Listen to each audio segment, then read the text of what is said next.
Hello student, मेरा नाम अरुण कुमार है और इस वीडियो में मैं आपको सॉलिड कोन का सेंटर ऑफ मास निकालना सिखाऊंगा। तो चलिए हम लोग सॉलिड कोन का सेंटर ऑफ मास निकालते हैं। ये कोई सॉलिड कोन है और इसका हाइट ले लेते हैं स्मॉल h और रेडियस ले लेते हैं कैपिटल R, है ना। इसका वर्टेक्स कहाँ पे है? तो ओरिजिन पे है। हमें इसका जो है सेंटर ऑफ मास पता करना है। तो कैसे करेंगे?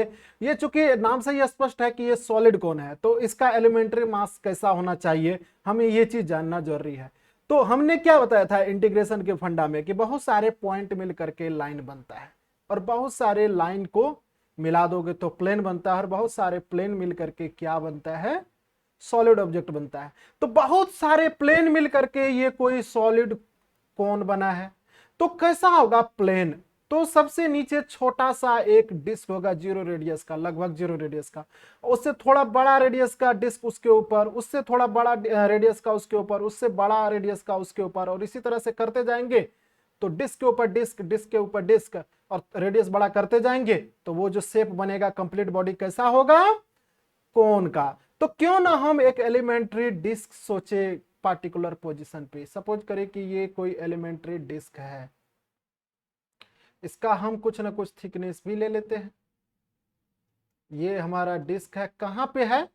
तो ये हमारा हाइट कहाँ पे है? तो y हाइट पे है, और थिकनेस ले लेते हैं dy, है ना। ये एलिमेंट्री डिस्क हमने लिया, चूंकि सॉलिड है तो प्लेन होना चाहिए एलिमेंट्री पोर्शन, है ना।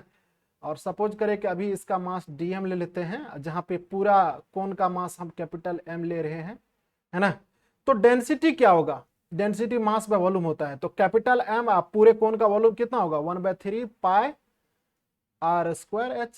तो ये क्या हो गया? 3m by pi r square h, है ना। अब हमें जब छोटा सा डीएम निकालना हो तो कैसे निकालेंगे? तो डेंसिटी इंटू वॉल्यूम करोगे। तो वॉल्यूम कितना होगा? तो वॉल्यूम निकालने के लिए क्या करोगे? ये जो एलिमेंट्री डिस्क है आपका, इसका रेडियस ले लो, ये स्मॉल आर, है ना। और ये थिकनेस कितना होगा? D R. तो क्या होगा इसका वॉल्यूम एलिमेंट्री पोर्शन का? पाई आर स्क्वायर डी वाई। इसमें तो कहीं कोई दिक्कत नहीं है ना, कहीं कोई कंफ्यूजन नहीं है कि आप डेंसिटी तो सारे पूरे कोन का वही होगा और वॉल्यूम जो है बस इस एलिमेंट्री पोर्शन का लेना है।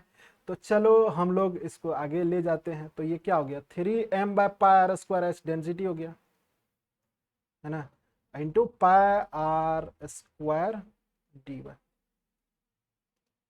तो 3m r square d y by r square h, है ना। ये डीएम की वैल्यू हो गया। अब हमें क्या करना है? तो कंटिन्यूअस मास का जो फॉर्मूला होता है, centre of mass for continuous mass, वो फॉर्मूला यूज करना है। लेकिन डीएम की वैल्यू ये भूलना नहीं है, 3m into small r square d y by r square h, है ना। तो चलिए हम लोग आगे बढ़ते हैं, और आगे बढ़ करके हम लोग वाई सी एम क्या जानते हैं?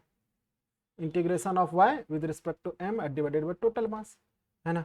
तो वाई को रहने दो, और ये क्या था? 3m r square d y by r square h, है ना, डीएम की वैल्यू, और डिवाइडेड बाय टोटल मास, है ना।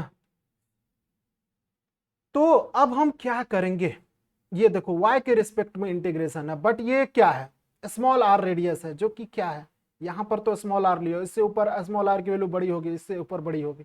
तो ये स्मॉल आर एक वेरिएबल है और y भी वेरिएबल है। तो क्यों ना हम सिंगल वेरिएबल में स्मॉल आर और y, या तो स्मॉल आर को बदलते या y को बदलते। तो हम यहाँ पे स्मॉल आर को बदलते हैं। ये o ले लेते हैं, ये a ले लेते हैं, ये b ले लेते हैं। ये वही पोजिशन है जहां पे एलिमेंट्री पोर्शन लिए थे, है ना। ये स्मॉल आर है, ये y है, इसको सी ले लेते हैं और इसको डी ले लेते हैं। तो ये बताओ कि triangle O A B and triangle O C B क्या है? क्या हो जाएगा? तो tan theta, sorry tan theta का जरूरत नहीं है, वैसे मैं समझाने के लिए लिख दे रहा हूं, फिर भी टेन थीटा क्या हो जाएगा आपका? तो आप कहोगे स्मॉल आर बाय वाई, और वही चीज क्या हो जाएगा फिर ओ सी बी में? दोनों सिमिलर ट्रायंगल है, तो क्या हो जाएगा आपको? ये तो कैपिटल आर है, तो ये क्या हो जाएगा? Capital R by H. तो यानी कि स्मॉल आर की वैल्यू क्या होगी आपका? स्मॉल आर की वैल्यू क्या हो गया आपका? वाई आर बाय एच, है ना। तो अब हम इसी में पुट कर रहे हैं। सबसे पहले तो कांस्टेंट को बाहर कर लो, तो 3m को बाहर कर लिया, कैपिटल आर रेडियस है ये कोण का, बाहर कर लिया तो आर स्क्वायर बाहर, एच भी बाहर है ना, नीचे भी हमारा कैपिटल एम है ना, और ये क्या है तो इंटीग्रेशन y, और ये स्मॉल आर स्क्वायर है, तो यहाँ पे r की वैल्यू क्या पुट करोगे, y into capital R by H, का स्क्वायर है तो स्क्वायर डी वाई। अब देखो सिंगल वेरिएबल में कैपिटल आर रेडियस है और स्मॉल एच जो है हाइट है, ये सब वेरिएबल नहीं है, जो है वेरिएबल सिर्फ और सिर्फ क्या है, y है।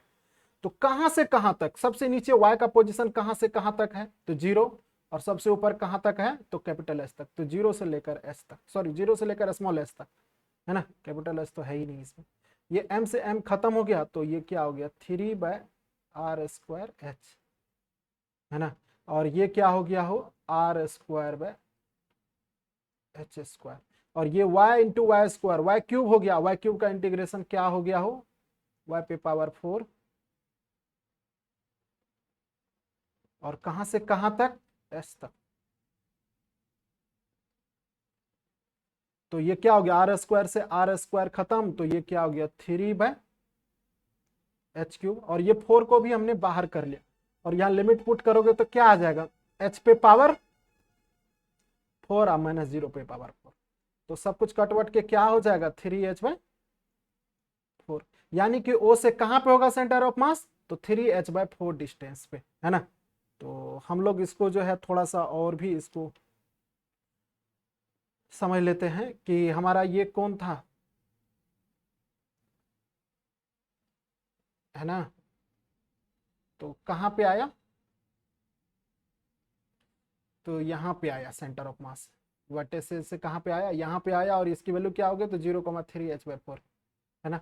अगर यही कोण उल्टा रहता है, जैसे कि अगर आपको मान लो वर्टिसेज वर्टेक्स ऊपर रहता, ऐसा रहता, तब हम लोग क्या करते, और ये हमारा ओरिजिन रहता, ये हमारा ओरिजिन रहता, ये CM रहता है ना, तो यहाँ पे क्या होता तो 0, h माइनस 3h/4, उल्टा कर देंगे है ना, तो ये क्या हो गया 0, h/4, तो ये हो गया सेंटर ऑफ मास, ये हो गया सेंटर ऑफ मास। आशा कर रहे हैं कि हमारा ये सेंटर ऑफ मास निकालना आपका डेरिवेशन आपको मजा लाया है ना। तो इसके साथ ही हम इस वीडियो को यहीं पे ख़त्म कर रहे हैं। Thank you.